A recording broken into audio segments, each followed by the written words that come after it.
আসসালামু আলাইকুম। Welcome back to Shima's delicious cooking. আবারও চলে এলাম খুবই মজার একটা রেসিপি নিয়ে। আজকের ভিডিওতে আমি আপনাদের সাথে শেয়ার করব কিভাবে ঘরে থাকা উপকরণ দিয়ে পারফেক্টলি রেস্টুরেন্টের মতো করে চিকেন ফ্রাই তৈরি করা যায়। এই ভিডিওতে আমি শেয়ার করব ফ্রাইড চিকেনের আসল স্বাদের রহস্য। আজকের রেসিপির কিছু টিপ অ্যান্ড ট্রিক্স সম্পূর্ণ ফলো করলেই আপনার ফ্রাইড চিকেনটিও হবে জুসিয়ার, ক্রিস্পিয়ার আর ফ্লেভারফুল, যা রেস্টুরেন্টের স্বাদের চেয়ে কোনো অংশে কম হবে না। চিকেন ফ্রাই রান্না করার সময় মাত্র 2টি স্টেপ মাথায় রাখলেই খুব সহজেই ক্রিস্পি, জুসি আর ফ্লেভারফুল পারফেক্ট চিকেন ফ্রাই তৈরি করা যায়। এর মধ্যে স্টেপ 1 মুরগির প্রিপারেশন আর প্রপার রেস্টিং, আর স্টেপ 2 হলো একটু ধৈর্য সহকারে মুরগির কোটিং আর ফ্রাইং। তো চলুন দেখে নিই আজকের পুরো ভিডিওটি। ফ্রাইড চিকেনের জন্য আমি এখানে নিয়েছি 6 পিস লেগ পিস ও থাই পিস চিকেনগুলোকে আমি স্কিন সহ নিয়েছি। আপনারা যারা স্কিন পছন্দ করেন না তারা স্কিনটা ফেলে দিতে পারেন, তবে রেস্টুরেন্টগুলোতে স্কিন সহই রেখে দেওয়া হয়। এতে করে এর ভিতরে জুসি আর বাহিরে অনেক ক্রিস্পি হয়। প্রথমে এর মধ্যে আমি দিয়ে দিচ্ছি 1 চামচ রসুন, 1 চামচ আদা বাটা, 1 চামচ গোলমরিচের গুঁড়া, 1 চামচ লাল মরিচের গুঁড়া, 1 চামচ গরম মশলার গুঁড়া, 1/2 চামচ টেস্টিং সল্ট। তবে হাতের কাছে যদি টেস্টিং সল্ট না থাকে তাহলে না দিলেও হবে। তবে অনেকেই বলে থাকে কেএফসি এর ফ্রাইড চিকেনের স্বাদের একটা অন্যতম ইনগ্রিডিয়েন্টস হলো টেস্টিং সল্ট। তাই টেস্টিং সল্টটা দিলেই ফ্রাইড চিকেনটা খেতে অনেক মজার হবে। আর ব্যবহার করছি 1 টেবিল চামচ ফিশ সস। এটা অপশনাল, হাতের কাছে থাকলে দিবেন, না থাকলে নয়। 1 টেবিল চামচ সয়া সস। আর ব্যবহার করছি 1/2 চামচ লবণ। এখানে খুবই সামান্য লবণ ব্যবহার করার কারণ হলো ফিশ সস আর সয়া সসে যথেষ্ট লবণ মিশানো থাকে, তাই বেশি লবণের প্রয়োজন হয় না। এবার এই সবগুলো মশলাকে আমি হাত দিয়ে চিকেনের সাথে ভালো করে মিশিয়ে নিচ্ছি। একটা একটা করে চিকেনের গায়ে সমস্ত মশলাগুলো ভালো করে মাখিয়ে নিব। এতে করে মিক্সিংটাও ভালো হবে আর চিকেনটা খেতেও জুসি হবে আর ফ্লেভারফুলও হবে। এখন এগুলোকে আমি এভাবেই ঢাকনা লাগিয়ে 4 ঘন্টা মেরিনেশন করে রাখবো। এতে করে প্রপার রেস্টিং হয়ে যাবে আর চিকেনের ভিতরে মশলাটাও ভালো করে ঢুকবে। সবচেয়ে ভালো হয় যদি আপনি এটা ওভারনাইট মেরিনেশন করে রাখেন। 4 ঘন্টার কম রেস্টিং হলে কিন্তু খেতে ভালো লাগবে না। যত সময় নিয়ে রেস্টিংয়ে রাখবেন তত ভালো রেজাল্ট পাবেন। আর এটাই হলো স্টেপ 1 প্রপার রেস্টিং। 4 ঘন্টা পর দেখুন আমার চিকেনটা এই অবস্থায় এসেছে।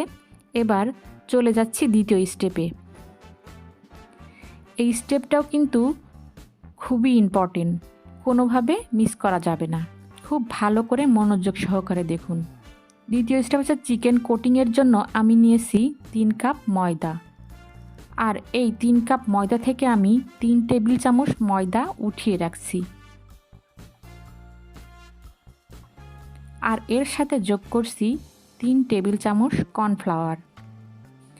এই কর্নফ্লাওয়ারটা দেওয়ার কারণেই চিকেন ফ্রাইয়ের উপরটা এত দারুণ ক্রিস্পি হয়। এটাও কিন্তু রেস্টুরেন্টের একটা গোপন টিপস। এটার জন্যই আমি বলেছি একটু ভালো করে মনোযোগ সহকারে দেখতে। এবার এর সাথে আমি অ্যাড করব 1 চামচ লবণ, 1 টেবিল চামচ লাল মরিচের গুঁড়া আর 1 চামচ মিক্স হার্ব। এটা না থাকলে অরিগানো দিলেও হবে, তবে একেবারেও দুইটার একটাও না থাকলে না দিলেও হবে, এটা অপশনাল। তবে এটা দিলে বা মিক্সড হার্বটা দেওয়ার কারণেই চিকেনের খুব সুন্দর একটা ফ্লেভার আসবে আর খেতেও মজার হবে। এটা কিন্তু রেস্টুরেন্টে ব্যবহার করা হয়। এবার মশলাগুলোকে আমি ময়দার সাথে ভালো করে মিক্সড করে নিচ্ছি। এবার শুরু করব কোটিংয়ের কাজ। এর জন্য আমি আরেকটি বাটিতে যথেষ্ট পরিমাণ পানি নিয়েছি চিকেনটা ডুবানোর জন্য। 3টি বাটিকেই আমি এখন এক জায়গায় নিয়ে চিকেনগুলো কোট করব। 4 ঘন্টা ম্যারিনেশনের পরে চিকেনের উপরের অংশটা একটু ড্রাই হয়ে যেতে পারে, তাই আবারও ভালো করে মশলার সাথে আমি এগুলোকে হাত দিয়ে মাখিয়ে নিচ্ছি। এতে করে মশলারটা আর তলায় পড়ে থাকার সম্ভাবনা থাকবে না। এবার দুইটা চিকেন নিয়ে প্রথমে চিকেনটাকে আমি ড্রাই কোটিং করে নিচ্ছি। এভাবে হাত দিয়ে চেপে চেপে ময়দায় গড়িয়ে নিচ্ছি। এই কাজটা অবশ্যই ধৈর্য সহকারে করতে হবে।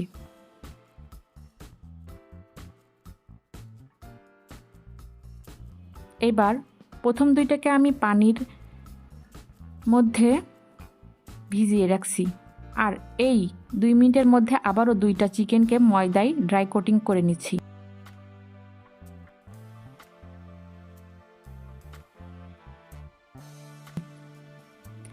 এবার আগের 2টাকে পানি থেকে তুলে আবারও ভালো করে ময়দায় কোট করে নিচ্ছি, আর পরের 2টাকে পানিতে ভিজিয়ে রাখছি। আর আগের 2টা ভালো করে কোট করছি। এ পর্যায়ে চিকেনের গায়ে সরাসরি চাপ দেওয়া যাবে না।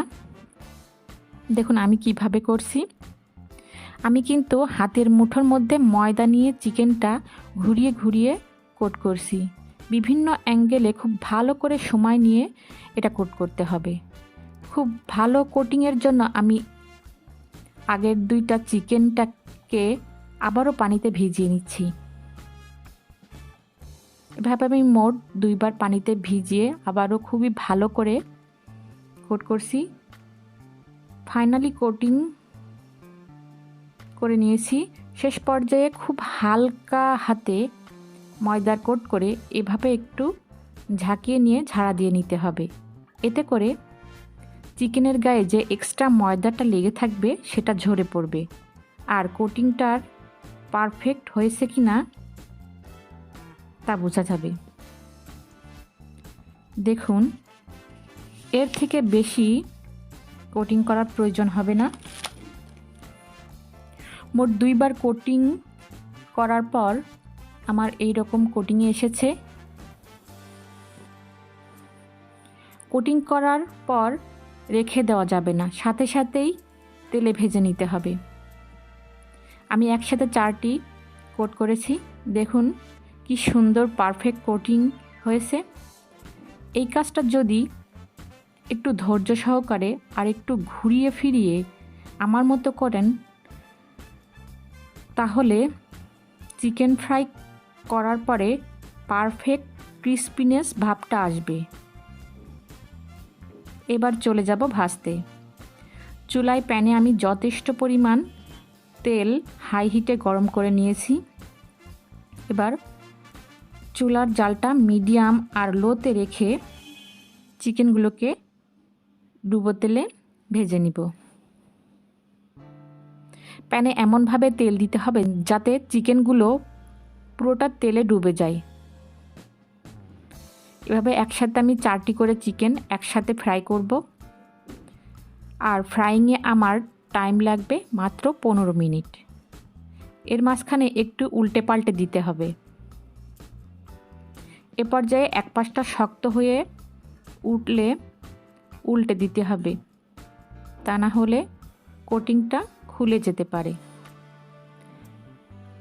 যখন দেখবেন চুলার তেলের বুদবুদটা কমে আসবে, তখনই বুঝবেন চিকেন ফ্রাইটা পারফেক্টলি ভাজা হয়ে গেছে। দেখুন এ পর্যায়ে আমার তেলের বুদবুদিটা কমে এসেছে আর চিকেনটাও একটা সুন্দর কালার এসেছে। এবার আমি তেল থেকে তুলে একটা কিচেন টিস্যুর উপর রেখে দিব, এতে করে এক্সট্রা তেলটা টিস্যু শুষে নিবে। এখন আমি পরিবেশন করে আপনাদের একটু কাছ থেকে দেখিয়ে দিচ্ছি কতটা ক্রিস্পি হয়েছে আর ভিতরটা অনেক জুসি আর সফট হয়েছে, খেতেও অনেক টেস্টি হয়েছে।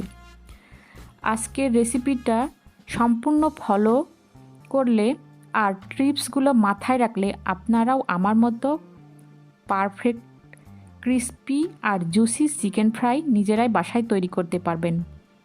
আশা করছি আমার আজকের রেসিপিটা সবার ভালো লেগেছে, আর ভালো লাগলে লাইক কমেন্ট করতে ভুলবেন না, কারণ আপনাদের সুন্দর সুন্দর কমেন্টস আমাকে অনেক উৎসাহ দেয় আরও নতুন নতুন ভিডিও বানাতে। আর নতুন দর্শক হয়ে থাকলে আমার চ্যানেলটা সাবস্ক্রাইব করতে ভুলবেন না, আর পাশে থাকা বেল আইকনটি প্রেস করে রাখবেন আমার চ্যানেলের পরবর্তী নতুন নতুন ভিডিওগুলো দেখার জন্য। আজকের মতো এ পর্যন্তই। সবাই ভালো থাকবেন, সুস্থ থাকবেন। আল্লাহ হাফেজ।